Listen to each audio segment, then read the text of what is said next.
Hello my people and welcome to City Talk KE. I'm your boy Mose and this is CT Updates. Now first things first, we're talking about the fifth, Mr. George Luchiri Wajakoya.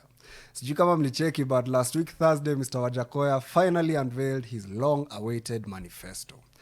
This was on Thursday night, and as he was doing it, at the same time, the Deputy President was launching his.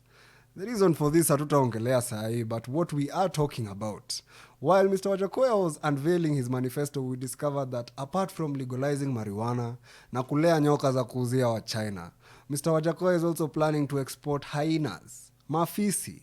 Now, I know when we had this story, we were all very concerned for our friends Kevo and Brayo. But see how tunaongelea mafisi for real. Na Mr. Wajakoya hata adai the whole animal. Anadai tu makei, the testicles. Aje. Umseni kama anatupima bangi ya legalize. Tutashikaje hawa wanyama tuende tukiwakata makei. Na ukishaishika ukiikata, unairudisha into the wild, iende ikashoot blanks, ama unafanya namna gani?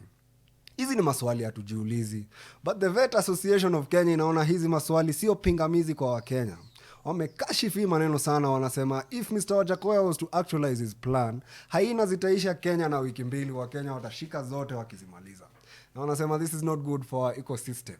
The association has advised Mr. Wajakoya to consult scientists before making such promises. This is not the only group that has issues with Mr. Wajakoya. The church has also come against Mr. Wajakoya strongly, condemning his plan to legalize marijuana. Kanisa inasema tukilegalize, watoi watapotea na hiyo ni very risky. But kuna kitu interesting sana ina happen hapo. It appears that the church considers marijuana more dangerous for the children of this country than corrupt leaders. Wao wako sawa tukichagua mfisadi kuliko tukichagua mtu wa kulegalize. Ni mnaonaje hiyo story? Speaking of corrupt leaders, Suna East MP Junet Mohammed recently leaked an audio with the voice of the Deputy President confessing that after the 2017 elections were nullified, he went to State House only to find our man President Uhuru in a very sorry state, ready to pack his things and go back home with tail between legs. Hiyo story likasirisha DP sana, na anasema he had half a mind kupiga umse bare moja classic. Now he didn't do it, but I know we all wish he did. Maybe hiyo bare ingemreset. Hiyo story inatuambia nini? Inatuambia huo rezo wetu ni kama ni kazi alilazimishiwa. Ina make sense. Ndio maana kumekaa vile kumekaa. Speaking of the president, in a new development in this love affair stroke fight between the president and his deputy, Rais juzi amesema huyu mtu hafai kuzunguka akipiga mehe akisema atafanya, na amekuwa kwa serikali. Hiyo miaka yote ni kwa nini hajafanya? Amaze hiyo story yenyewe ni swali inafaa tujiulize, lakini pia tungejiuliza mwenye kusema hivyo amekuwa akifanya nini na yeye. Now that we're talking about the deputy president and his camp, because the deputy president is involved in the election, but the president himself is running for no post. So let's talk about the deputy president. Why he can't be a deputy president in the most critical city, which is Nairobi? The gubernatorial aspirant under the UDA ticket, Mr. Johnson Sakaja, amekuwa under fire. Ujamaa anahitaji degree ndio akuwe kwa ballot, na ni kama degree hana, ni kama hakusoma. The Commission for University Education imechunguza hii maneno, wanasema sasa wamechunguza fiti. Na wamepata umse ana degree. Pale teams ni kama hakuna masomo ilisomwa, ujamaa na degree na therefore hayuko qualified kurun for the gubernatorial post of Nairobi City. Now IBC, who legally are the ones who can say whether ataran ama hataran, wamesema wao wamechoka na hii madrama, wataki hizi matelenovela, wanataka umse akwe kwa debe. Wananchi wa Nairobi waamue wenyewe kama wanataka governor wao awe na degree ama hana. Na mimi ningependa kuwauliza, nyinyi historia ya degree mnaiona aje? Is it necessary, is it not?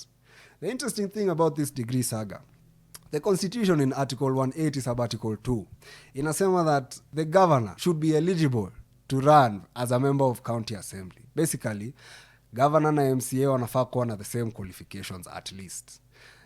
It's very interesting because there's a high court decision that said that MCAs should not be mandated to have degrees.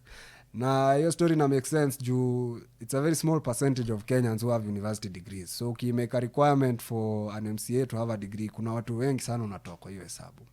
But ukisoma hiyo katiba, kazi ya MCA ni kulegislate pale kwa county to enable the county to do its functions. Na kazi ya governor ni kuimplement legislation ya huyu MCA. So nyinyi mkisikia hiyo story mnaona aje? Kama MCA hahitaji degree na yeye ndio ana legislate ndio county Iran, governor mwenye anakuja kuimplement hii legislation yeye anahitaji degree kwa nini? But away from the degree, hii story ya Sakaja ni tricky not just because of the degree but because he lied to us that he had a degree. Mse ametudanganya sana, ametudanganya on Churchill, pia kaketi na goat wetu Nyashinski akamdanganya pia yeye amepiga actuarial science, na in real sense ana degree ya UON ya actuarial science na ni kama hata ya teams hana. Atumuongelei sana, atumuongelei vibaya, lakini hiyo story ya kudanganya wa Kenya si fiti na inafaa ikome. Atufurahi hiyo maneno ato. Mtu muongo hiyo design sijui akipewa city mzima kutaendaje, lakini wananchi wa Nairobi wataamua. Moving on swiftly, in that same camp ya UDM, Mr. Nelson Havi juzi ametokea mahali akasema one of the principals in the Kenya Kwanza Alliance, Mr. Musalia Mudavadi, ni politician hafifu sana, mtu bandia. Anasema huyu jamaa he's very undecided na ana move na pace ya Kobe. Na yeye afurahi hiyo maneno, siasa haitaki hivyo. Nyinyi mnaonaje hizi story? Those are the updates today. This is City Talk KE. My name is Mose and that's City Updates. If you like what you've seen, please hit the like button. Please share this video. Comment your thoughts down below. And for more of this, subscribe. See you next time.